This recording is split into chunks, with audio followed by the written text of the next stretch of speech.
সাবেক প্রধানমন্ত্রী বেগম খালেদা জিয়া তিনি অত্যন্ত অসুস্থ। তার জন্য মহান আল্লাহ রাব্বুল আলামিনের দরবারে আমরা দোয়া করি, আল্লাহ যেন তাকে সুস্থ করে দেন। ফ্যাসিস্ট শেখ হাসিনার বিদায় হয়েছে। আপনারা জানেন যে তার বিরুদ্ধে মৃত্যুদণ্ডের আদেশ দেওয়া হয়েছে। আমরা চাই সাবেক প্রধানমন্ত্রী বেগম খালেদা জিয়াকে আল্লাহ দীর্ঘায়ু দান করুক এবং তিনি যেন শেখ হাসিনার মৃত্যুদণ্ড তার জীবদ্দশায় দেখে যেতে পারেন। দেখেন, আমাদের সকলের প্রিয় এই মানুষটিকে যেভাবে শেখ হাসিনা কষ্ট দিয়েছে, তিনি চাইলে আদেশ করে দেশের বাইরে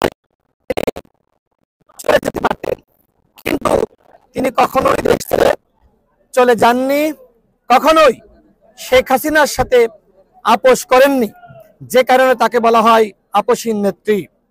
তিনি জাতির অভিভাবক, আমরা সকলে তাকে শ্রদ্ধা করি, সম্মান করি, আমরা তার জন্য দোয়া করি। তিনি জাতীয় ঐক্যের প্রতীক, তিনি আধিপত্যবাদের বিরুদ্ধে সবসময় সংগ্রাম করেছেন। আপনারা তার বক্তব্যগুলো বিভিন্ন সময় শুনেছেন।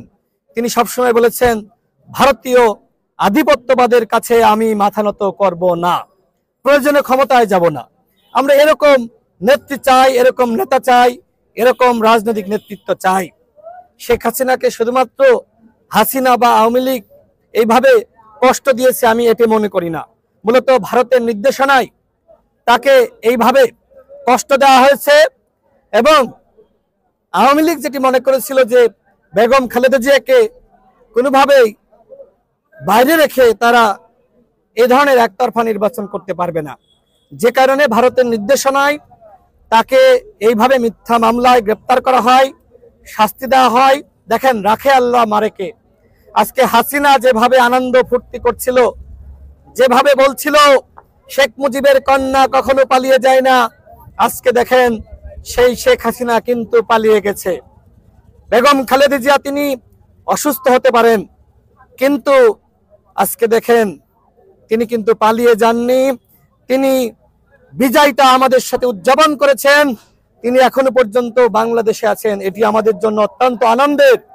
অর্থাৎ হাসিনার সাথে বেগম খালেদা জিয়ার এটি পার্থক্য। আজকে সারা দেশের মানুষ তার জন্য দোয়া করছে, দল মত নির্বিশেষে তার জন্য দোয়া করছে, যেটি শেখ হাসিনার জন্য দোয়া করার লোক এখন আর হারিকেন দিয়ে খুঁজেও পাওয়া যাচ্ছে না। আজকে মার্চ পরে স্লোগান দেয়, দেখেন নাই যে শেখ হাসিনা আসবে, বাংলাদেশ আসবে। আরে বেটা, কোথায় বাংলাদেশ আসবে? আপনারা শেখ হাসিনাকে চান কেউ? বলেন তো। শেখ হাসিনাকে বাংলাদেশের মানুষ আর চায় না। শেখ হাসিনাকে দেশের মানুষ বিতাড়িত করেছে। সুতরাং আগামী নির্বাচনে আওয়ামী ফ্যাসিস্টরা, তাদের দোসররা নির্বাচনে অংশ নিতে পারবে না, কথাই স্পষ্ট। নির্বাচন বানচালের অনেক চক্রান্ত চলছে। আমরা শুনতে পাচ্ছি ভারতের নির্দেশনায় আওয়ামী লীগের দামি এমপিরা, আওয়ামী লীগের পদধারী নেতারা স্বতন্ত্র লীগ নামে আগামী নির্বাচনে অংশ নিতে চাই।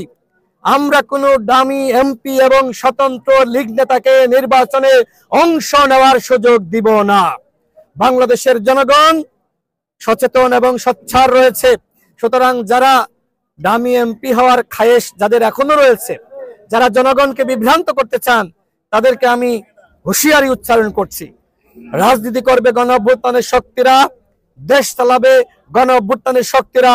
জাতীয় সংসদে আওয়ামী লীগের পদধারী নেতা নামধারী কাউকে আমরা দেখতে চাই না। সুতরাং জনগণকে সচেতন থাকার আহ্বান জানাচ্ছি। আরো যে প্রশ্ন আপনি করলেন, দেখেন, আমরা সবসময় বলেছি যে এই বন্ধন নিয়ে জনগণের সাথে সরকার তামাশা করছে। আমরা বলেছিলাম যে এই সরকারের 3টা দায়িত্ব, বিচার, সংস্কার এবং সুষ্ঠু নির্বাচন। সরকার এখনো পর্যন্ত নির্বাচনের পরিবেশের দিকে মনোযোগ দিচ্ছে না। এখনো পর্যন্ত সকল দলের প্রার্থীরা সঠিকভাবে গণসংযোগ করতে পারছেন, আমি নিতে পারছি না। নানানভাবে আমাকে হয়রানি করা হচ্ছে, বাধা দেওয়া হচ্ছে। তারপরেও আমি চেষ্টা চালিয়ে যাচ্ছি। নির্বাচনের পরিবেশটাই সরকার এখনো পর্যন্ত পুরোপুরি তৈরি করতে পারে নাই। এখন সরকারের তাহলে কাজটা কি? ওই বন্দর বিনিময় করা, বিদেশিদের কাছে 40 বছর 45 বছরের জন্য ওই বন্দরটা দিয়ে দেওয়া? আমরা কি এটি চেয়েছিলাম? এগুলো সরকারের কাজ ছিল না। সরকার একবারই এই কাজগুলো করেছে। দেখেন সরকারের উপদেষ্টা এবং প্রেস সচিব অনেকে বলছে যে ওই বন্দর চাঁদাবাজি হয়, চাঁদার টাকা ভাগ নেওয়ার জন্য নেতারা এইভাবে কথা বলছে। তো আপনারা যে কমিশন বাণিজ্য করছেন না বিদেশিদের কাছে এই বন্দর তুলে দিয়ে, তার নিশ্চয়তা কি? উপদেষ্টাদের বিরুদ্ধে দুর্নীতির খবর আমরা শুনি নাই? সরকারের বড় বড় কর্মকর্তাদের বিরুদ্ধে দুর্নীতির খবর শুনি নাই? এখন হয়তো এগুলোর তদন্ত হচ্ছে না, কিন্তু এতটুকু বলছি, প্রত্যেক উপদেষ্টার সম্পদের তদন্ত হবে।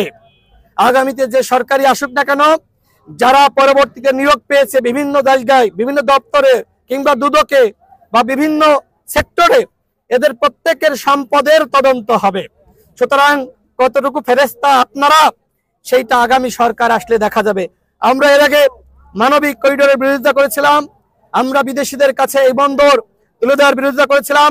আমরা বলেছিলাম যদি আপনাদের টেকনিক্যাল সাপোর্ট লাগে, আপনারা যে কোম্পানির কাছে আপনারা এই কাজগুলো দিবেন, সেই কোম্পানিকে আপনারা অবশ্যই তাদেরকে বলবেন যে এই কাজগুলো আপনাদেরকে করতে হবে। যদি আপনারা এই কাজগুলো না করেন, যোগ্য টেকনিশিয়ান দিয়ে বন্দর পরিচালনা না করেন, আপনাদের ইজারা বাতিল করা হবে। এই কাজটা করতে পারতেন না? আজকে যোগ্যতার কথা বলেন, আজকে টেকনিশিয়ানের কথা বলেন, প্রযুক্তির কথা বলেন। আরে প্রযুক্তিকে হায়ার করা যায় না? প্রয়োজন ওই কোম্পানিকে আপনারা বাধ্য করতেন, ওরা হায়ার করতো প্রযুক্তি, ওরা টেকনিশিয়ান হায়ার করতো, কিন্তু ম্যানেজমেন্টটা বাংলাদেশে হতো। এই যে কাছে আপনি বন্দরটা এত বছরের জন্য দিয়ে দিলেন, এইটা বাংলাদেশের স্বাধীনতা সার্বভৌমত্বের জন্য হুমকি। এবং এইটা আমাদের বিদেশি অন্যান্য বন্ধুরাষ্ট্র তারা ভালোভাবে নাই। আমরা তো বিভিন্ন এম্বাসিতে যাই, কূটনীতিকদের সাথে আমাদের সম্পর্ক আছে, আমরা সব জানি। এই জিনিসটা সবাই ভালোভাবে নাই। যেহেতু এই সরকারের অনেকে বিদেশ প্রেমী, অনেক উপদেষ্টারা বিদেশ প্রেমী, তারা অনেক সময় অনেক এম্বাসির সাথে কাজ করেছে, অনেক দেশের সাথে কাজ করেছে। আমার মনে হয় এই বন্দর বিদেশিদের হাতে তুলে দেওয়ার মাধ্যমে যতটা না দেশের জনগণের উপকার হয়েছে, তার থেকে বেশি উপদেষ্টাদের বন্ধু রাষ্ট্র যেগুলো রয়েছে বা বন্ধু যারা রয়েছে, এই বিদেশপ্রেমী উপদেষ্টাদের আজকে বেশি উপকার হয়েছে, এবং ওই বিদেশপ্রেমী উপদেষ্টাদের দেশের বেশি উপকার হয়েছে। আপনারা সবাই ভালো থাকবেন। আল্লাহ হাফেজ।